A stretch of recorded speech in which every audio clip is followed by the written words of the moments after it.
bavukanye mwese muri Kristo, mbanje gusubira kubakengurukira mwebwe mwese mwigoye mukaza muri imvuka y'imisa kugira ngo muninahaze Imana muyikengurukira ku ngabire y'ubusaseredoti n'abasaseredoti muri Ekleziya y'Imana. Imana mwese niberekeze ko inyonga zayo ngo mwumve umwami mwumva ko ibakunda mu kuba mwese mwibatisimu y'abagize igihugu c'abasaseredoti, ikongera igashima no kuza irabatoramwo abo igira abasaseredoti basuku.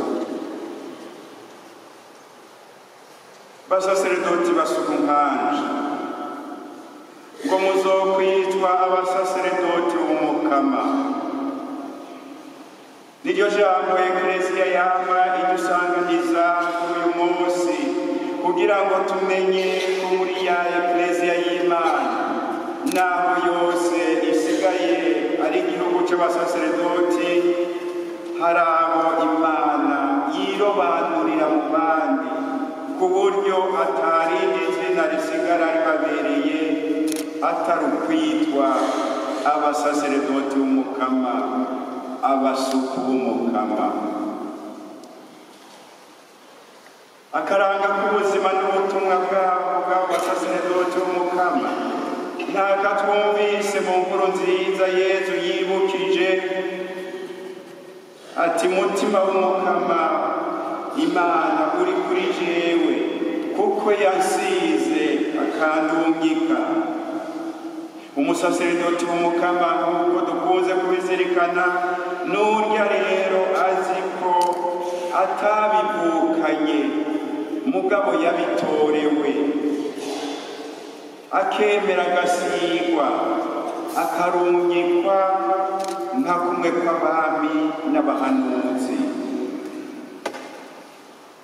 Gutorwa ukemera ugasigwa ukabona kurungikwa nibyo bigira umusaseredoti. Muri ico kimenyetso c'itorwa no gusigwa harimo inyigisho ku munsi nk'uyu bibereye ko tuza turiyibutsa kugira ngo turushirizeho kuzigendera. Inyigisho ya mbere ni yuko ubusaseredoti busuku ari ubwo dutorerwa atari ubwo tuvukana, kandi uwutorewe ikintu si cyo kimwe n'uwakivukanye. Ntihaze hagire umusaseredoti n'umwe yihenda ngo yavutse ari umusaseredoti, naho yoba yavyiyumvisemo kuva kera mugabo ntiyavutse ari umusaseredoti. Ikimenyamenya nuko bashobora no kumwangira kwa umusaseredoti kuko ntavuka ari umusaseredoti, arabitorerwa akabona gusigwa akarungikwa. Yezu niwe wenyene ari umusaseredoti kuva kivuka, mbere kubwivuka giwe. Twebwe turabasaseredoti kubwitorwa nk'ingabire tubwirijwe kwama rero turiko turabungabunga kugira ngo ntibuduce mu myanya y'intoke. Tuze turazirikana ko Yesu ataciye abwira abigishwa biwe ngo muri barumunanje, oya, yabanje kubabwira ati sikibise abasuku nabise abagenzi banje. Niko tubisoma muri Yohani kigabane ca 15 akarongo ka 15 nyene.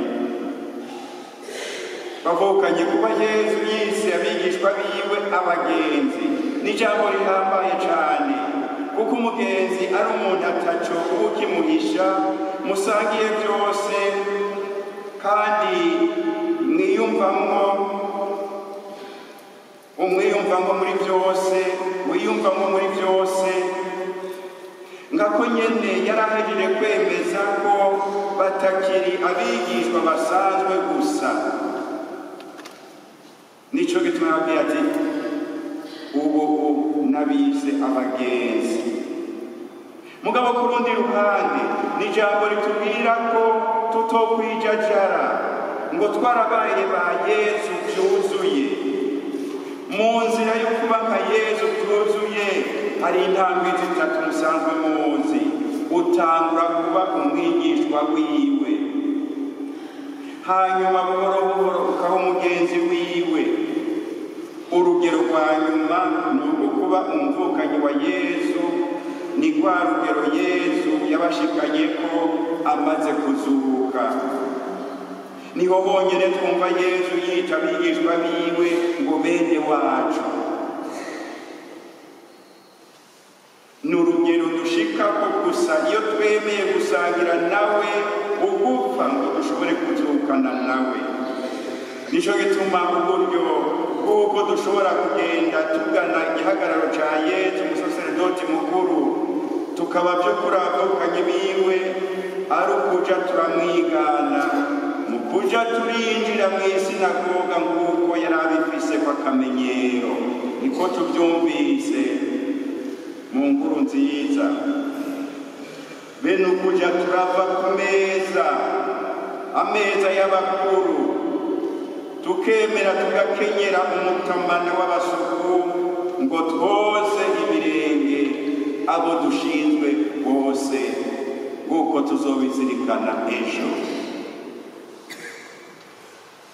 Inyigisho ya kabiri twokura muri ico kimenyetso c'itorwa n'isigwa nuko iteka n'ubutore bw'uwatowe akabisigirwa ari ukwigenza nk'uko uwagutoye abishaka.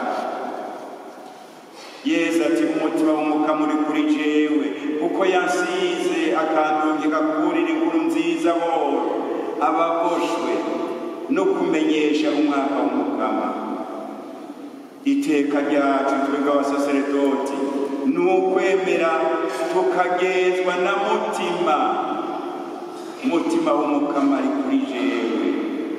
Mutima w'Imana yagenewe abatumwa niwe karusho katugira abasaseredoti twara abantu basanzwe tugahinduka abandi bantu kubwa mutima ari kuri twebwe.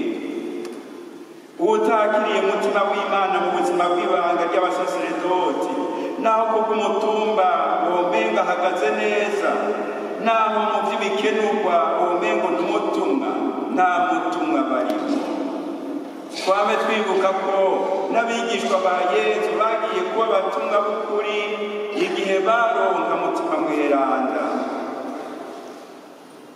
Nico gituma umusaseredoti atitwararika kwama yuzuye umutima w'Imana ngo abe ari wamukoreramo, naho yokora gute atavyamwa bikoraho ashobora kwama asa n'uruhira ubusa. Mwame mwikwije mutima w'Imana, mukundire mutima w'Imana, ibyo mukora byose muze muribaza, mbega ibi ndavyohejwe na mutima w'Imana ari kuri jewe. Inyigisho ya gatatu nuko watowe agasigwa ategwa iteka nuko yagamburutse agakora ico wamutoye yamutumye. Kuva kuri Petero mweranda umupapa wa mbere gushika kuri Papa Francisco Dufisu,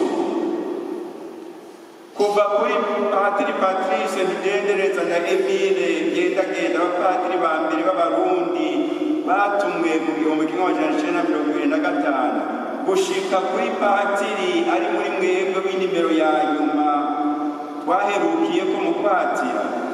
Nta bundi butumwa umusaseredoti atumwa atari ukuburira inkuru nziza aboro, ababoshwe no kumenyesha umwaka w'umukama. Ntimurondere ubundi butumwa, mwoba muri ko murabwibwiriza.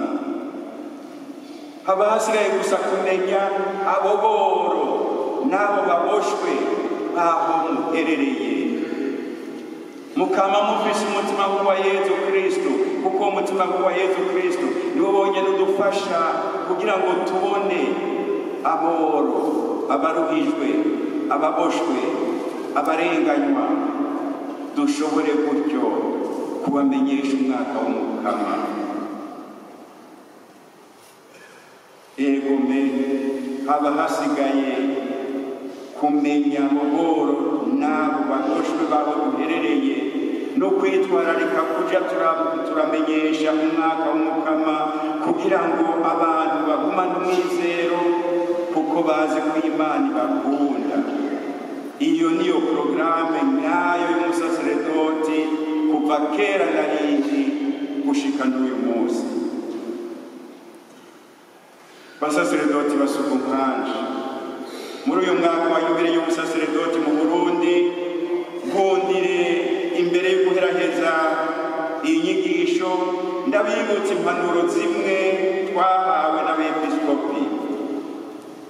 Batubwiye bati nk'uko ibanga n'ubutumwa twatorewe bidusaba kuba berana, turahamagariwe kwigenza neza, tukama twicisha bugufi, tukarondera kubera urumuri n'akarorero keza abo dushinzwe gusukurira n'abantu bose. Mu kwitwararika kubungira ubumwe mu butandukane bwabo, twame twiyubara kugira ntihagire abo dutirimutsa, na cane cane abato bato. Imisi yose na hose nitwemere kugenzwa na Mutima Mweranda, we atwunganira mu magara make yacu. Twame twibuka za ndagano twaraganira umukama mw'ibanga ry'umusaseredoti. Uko niko abepiskopi batwigishije.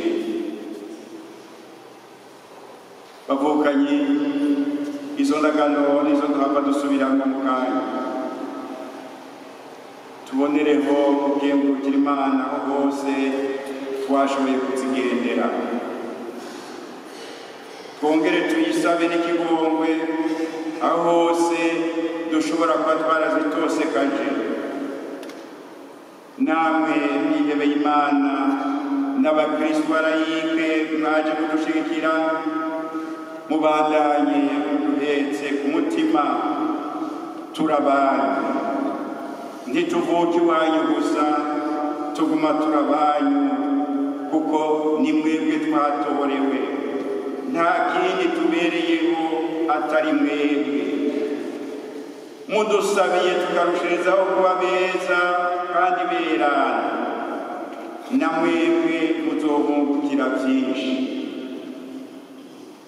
Turabakengurukiye umutima mwiza mutwereka kuko twihanganira mu byo tutarangura neza, kandi mwari mwifuza ko twobiranguye neza.